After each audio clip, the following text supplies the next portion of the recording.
Hello guys, मैं PS mobile solution से आज मैं आपको बताऊंगा कैसे आप केंद्र विद्यालय के लिए ऑनलाइन फॉर्म भर सकते हैं। जी हाँ, 7 मार्च से ऑनलाइन अप्लाई करने के लिए फॉर्म जारी कर दिए गए हैं।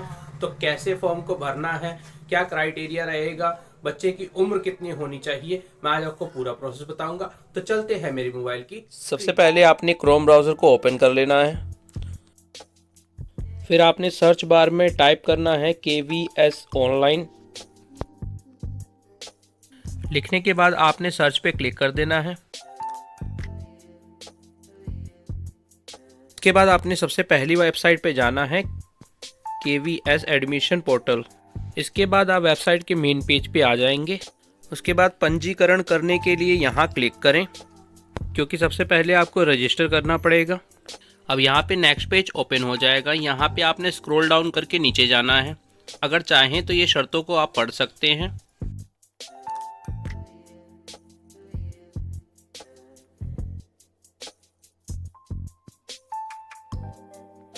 अब यहाँ पे कंसर्ट पे आपने क्लिक करना है। यहाँ पे ये चेक बॉक्स में आपने टिक मार्क कर देना है और नीचे आगे बढ़ें प्रोसीड पे क्लिक कर देना है। नेक्स्ट पेज ओपन हो जाएगा। अब यहाँ पे आपने बेसिक डिटेल डालनी है। सबसे पहले आपने बच्चे का नाम डालना है।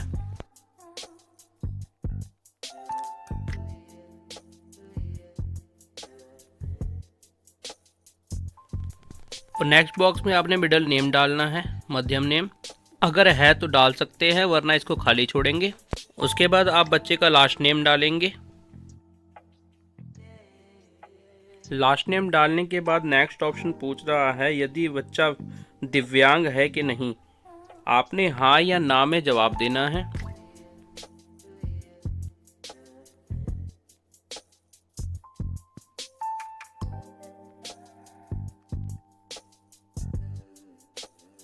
इसके बाद आपने बच्चे की जन्म तिथि डालनी है, date of birth of child. Date of birth आपने सही डालनी है।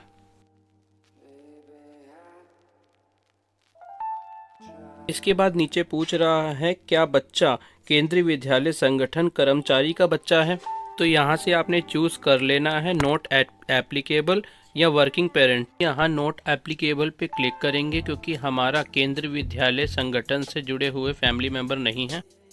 उसके बाद नीचे वाले बॉक्स में आपने एक ईमेल आईडी देनी है और ये मैंडेटरी है देना। उसके बाद नीचे वाले बॉक्स में आपने एक मोबाइल नंबर दे देना है। ये मोबाइल नंबर माता या पिता का होना चाहिए और ये नंबर इंडियन ही होना चाहिए। मोबाइल नंबर देने के बाद आपने नीचे कैप्चर को डालना है।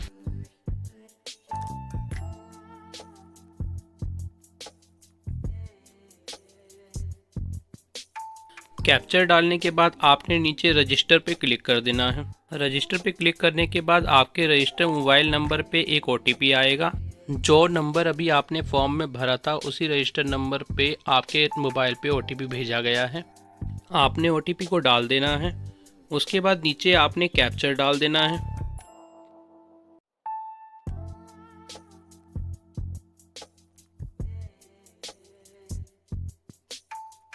अगर आपके पास OTP नहीं आया है तो आपने रीसेट OTP पे क्लिक कर देना है, नहीं तो नीचे वेरीफाई पे क्लिक करेंगे। जैसे ही वेरीफाई पे क्लिक करेंगे नेक्स्ट पेज ओपन हो जाएगा। यहाँ पे हमारा एप्लीकेशन नंबर और डेट ऑफ बर्थ और मोबाइल नंबर और ईमेल आईडी सब शो हो जाएगी। तो यहाँ से आपने एप्लीकेशन नंबर को कॉपी कर लेना है। अब इस पूरी डिटेल को नीचे प्रिंट पे क्लिक करके आप प्रिंट आउट भी निकलवा सकते हैं। अगर आपके पास प्रिंटर नहीं है तो आप PDF को अपने मोबाइल में सेव कर सकते हैं।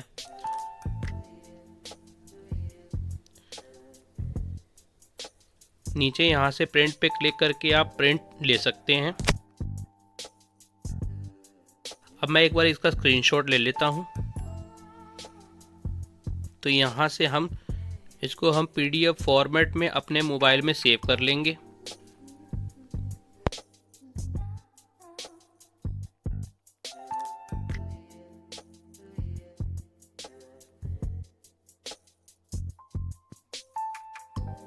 अब नीचे येलो कलर का एक ऑप्शन शो करेगा, यहाँ पे क्लिक हेयर पे करके हम लॉगिन पेज पे चलेंगे। अब यहाँ पे हमने जो एप्लीकेशन नंबर को कॉपी किया था हम यहाँ पे उसको पेस्ट कर देंगे।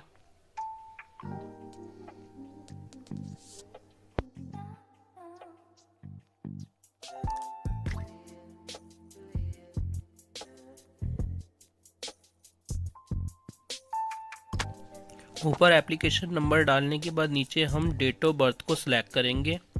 डेट ऑफ बर्थ आपने वहीं डालनी है जब रजिस्टर किया था आपने।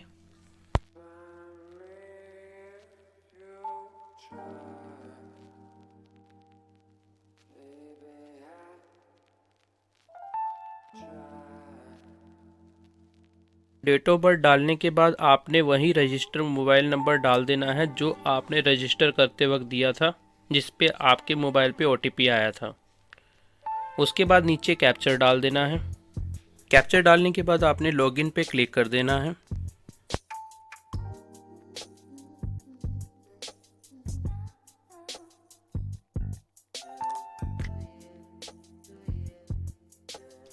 जैसे ही आप लॉगिन पे क्लिक करेंगे आपका फर्स्ट स्टेप कंप्लीट हो जाएगा। आपने 5 स्टेप को कंप्लीट करना है। अब आप स्क्रॉल डाउन करके नीचे जाएंगे तो आपको आपकी बेसिक डिटेल पहले से ही भरी हुई है बच्चे की, तो आप देख सकते हैं। यहाँ पे आपने बच्चे का जेंडर सेलेक्ट कर लेना है। बच्चे का जेंडर सेलेक्ट करना है, फीमेल, मेल या थर्ड जेंडर। अब नीचे परिवार का आय वर्ग चुनना है। आपको 3 ऑप्शन यहाँ मिलेंगे। कम आय वर्ग के अंतर्गत नहीं आते आप। अगर आप इसको चुनते हैं तो आपको और जानकारी नहीं भरनी पड़ेगी।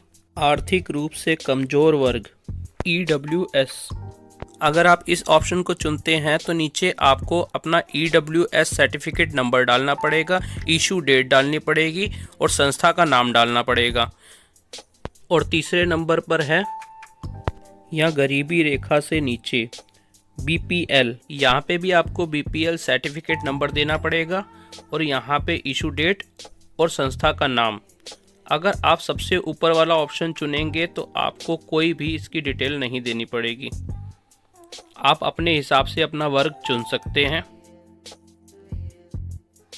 अब मैं जेंडर वाला ऑप्शन सेलेक्ट कर लेता हूं क्योंकि मेरा जेंडर वाला ऑप्शन हट गया था, तो इसलिए मैं फिर से एक बार फीमेल पे सिलेक्ट कर लेता हूं।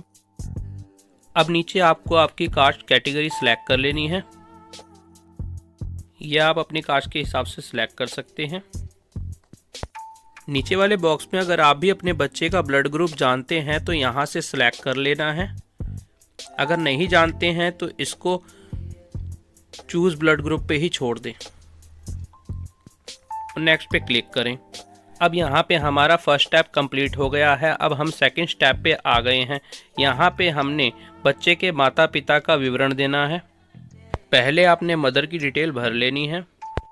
यहाँ पे माता पिता की सिर्फ बेसिक डिटेल ही आएगी, जिसके अंदर नाम, एड्रेस और मोबाइल नंबर और मेल आईडी। अगर आपने मेल आईडी देनी है तो यहाँ पे दे सकते हैं। तो यहाँ पे ये बेसिक डिटेल भरना चालू करते हैं। पहले माता की डिटेल आएगी, आपने चूज पे क्लिक करना है। यहाँ पे मिस्टर, मिसेस और लेट ऑप्शन आएंगे, आपने अपने हिसाब से चुन लेना है। उसके बाद मदर का पूरा नाम डाल देना है। उसके बाद आपने नेशनलिटी सिलेक्ट कर लेनी है। यहाँ तो आपको इंडियन ही सिलेक्ट करना पड़ेगा। अब नीचे लिखा है माता का आवासीय पता और पिता का आवासीय पता सेम है या अलग अलग है। आपने हाँ या ना, यस या नो पे चुन लेना है। हम यस कर देंगे। अब यहाँ पे कंट्री को सिलेक्ट कर लेना है। यहाँ पे भी हमने इंडियन को सिलेक्ट किया है। उसके बाद अपने स्टेट को सिलेक्ट कर लेना है। उसके बाद नीचे सिटी का नाम डाल देना है।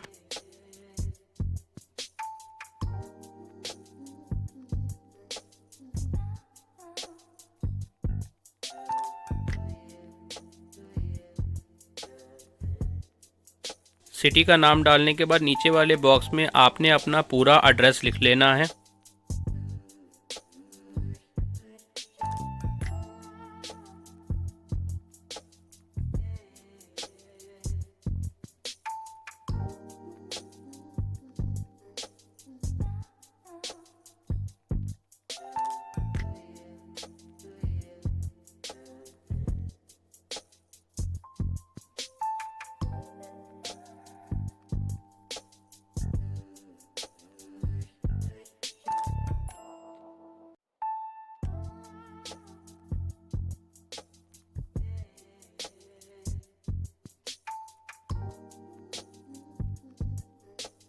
उसके बाद नीचे पिन कोड लिख देना है।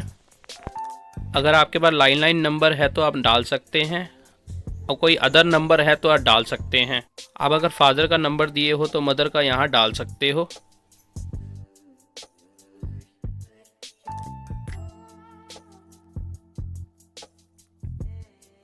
और आप अपनी मेल आईडी भी डाल सकते हो। ये मैंडेटरी नहीं है, अगर आप डालना चाहें तो डाल सकते हैं।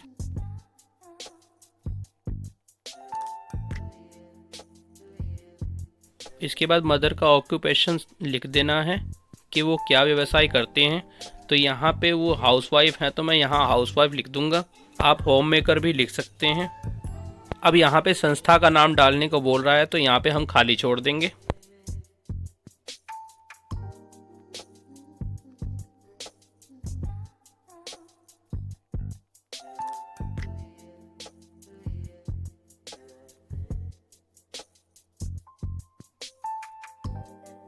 अब यहाँ पे नीचे हमने फादर की डिटेल डालनी है। पहले चूज टाइटल पे क्लिक करके मिस्टर या लेट सेलेक्ट कर लेना है। उसके बाद फादर का फुल नेम लिख देना है।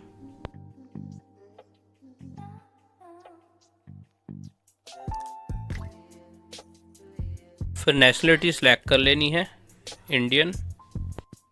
बाकी की एड्रेस डिटेल हमने ऊपर यस किया था कि मदर फादर इकट्ठे रहते हैं, तो यस किया था, तो यहाँ पे वही डिटेल सेम यहाँ पे भरी आ गई है। अब यहाँ पे मोबाइल नंबर मांगेगा, तो एक मोबाइल नंबर को डाल देना है। जीमेल वाले कॉलम को मैं खाली छोड़ दूंगा।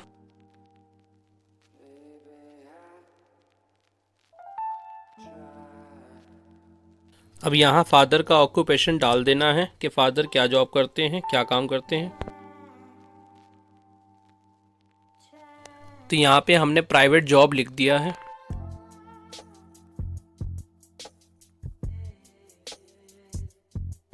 संस्था वाले कॉलम को हम खाली छोड़ देंगे। नीचे नेक्स्ट पे क्लिक करेंगे।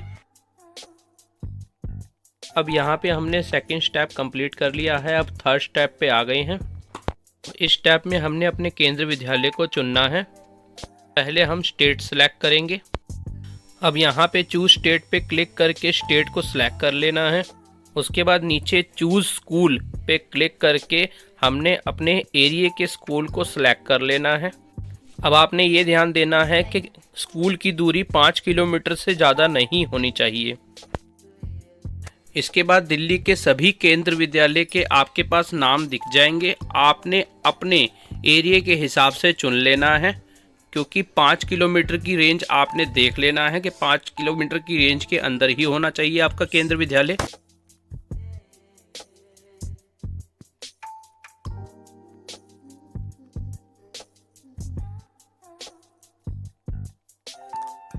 अब यहाँ पे हमको हमारा स्कूल मिल गया है, तो हमने इसको सेलेक्ट कर लिया है। अब ऐसे ही आप 3 स्कूल को सिलेक्ट कर सकते हैं। अब यहाँ पे आप नीचे मैप वाले ऑप्शन पे क्लिक करके अपने स्कूल की लोकेशन को भी देख सकते हैं।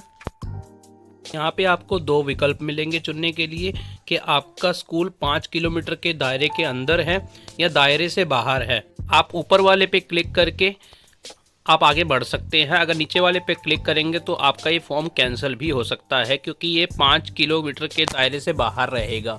अब अगला स्टेप आता है, कृपया नीचे माता पिता के सेवा प्राथमिकता श्रेणी का चयन करें। ध्यान दें कि सेवा प्राथमिकता श्रेणी की प्राथमिकता माता पिता की अलग अलग हो सकती है। आपको सलाह दी जाती है कि चयनित विद्यालय के लिए उच्चतम सेवा प्राथमिकता श्रेणी का चयन करें, क्योंकि यह प्रवेश के प्राथमिकता को प्रभावित कर सकता है। यहाँ पे ये पूछ रहा है श्रेणी प्राथमिकता भरने के लिए आपको मदद चाहिए, तो मैंने यस पे क्लिक कर दिया था, क्योंकि यस करने के बाद थोड़ा समझने में इसको आसानी होती है।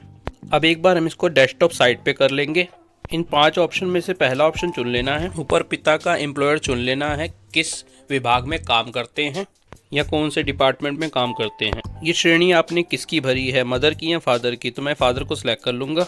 अब यहाँ पूछ रहा है यदि आपके माता पिता का पिछले 7 वर्षों में स्थानांतरण हुआ है तो आपने यस पे क्लिक कर देना है, नहीं तो आप नो पे क्लिक करके आगे बढ़ेंगे। ऊपर आपने अपने फादर या मदर का एम्प्लॉय ज़रूर चुन लेना है। ये जिसकी भी डिटेल थी आपने ये भी चुन लेना है कि आपने ये डिटेल फादर की डाली है या मदर की डाली है।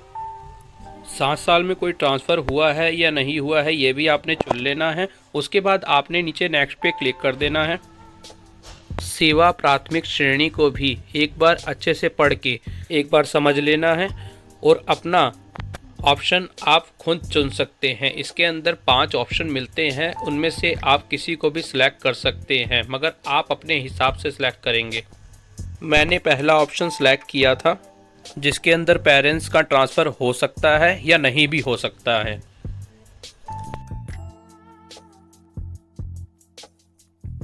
अब यहाँ पे नेक्स्ट पे क्लिक करेंगे।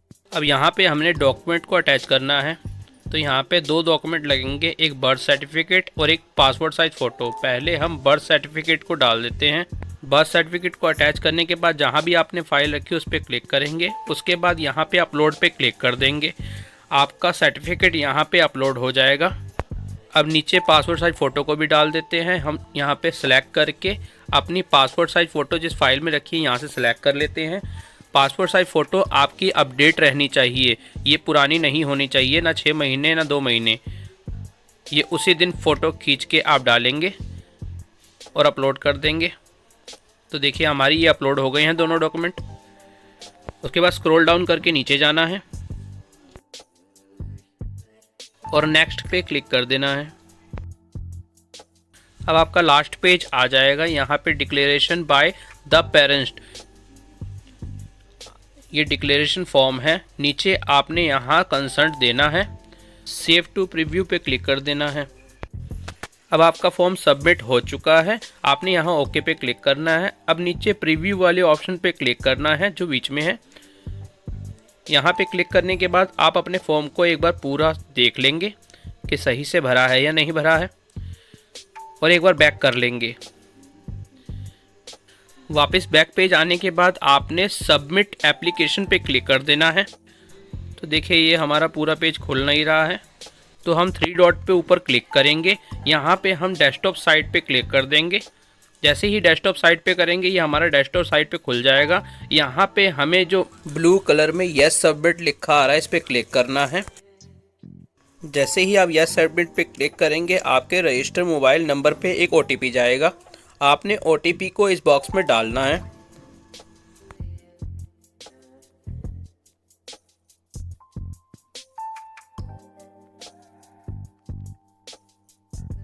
OTP डालने के बाद आपने वेरीफाई OTP पे क्लिक कर देना है। सबमिट पे क्लिक करने के बाद हमारे सामने लिखा आ गया है योर एप्लीकेशन सबमिटेड सक्सेसफुली। तो ये फॉर्म हमारा भर चुका है। तो यहाँ से नीचे प्रिंट पे क्लिक करके हम इसका प्रिंट भी ले सकते हैं। नीचे ऑरेंज कलर का जो बॉक्स है उस पर अगर हम क्लिक करेंगे तो इसका प्रिंट ले सकते हैं और अपने मोबाइल में सेव कर लेंगे। देखिए ये हमारा प्रिंट है। नीचे प्रिंट एप्लीकेशन पे क्लिक करेंगे, ऊपर सेव पे क्लिक करेंगे, नीचे भी सेव पे क्लिक करना पड़ेगा एक बार। तो ये अब हमारे मोबाइल में सेव हो गया है। इसका हम प्रिंट निकलवा लेंगे और बाकी सब डॉक्यूमेंट के साथ जैसे ही हमारे बच्चे का अगर नाम आ जाता है तो हम अपने फॉर्म को सबमिट कर देंगे। तो इस तरह से आप भी केंद्र विद्यालय के लिए ऑनलाइन अप्लाई कर सकते हैं। तो दोस्तों मेरी वीडियो आपको कैसी लगी कमेंट में जरूर बताना, और मेरी वीडियो को लाइक करना, मेरे चैनल को सब्सक्राइब करना, और मिलते हैं नेक्स्ट वीडियो में। Good bye.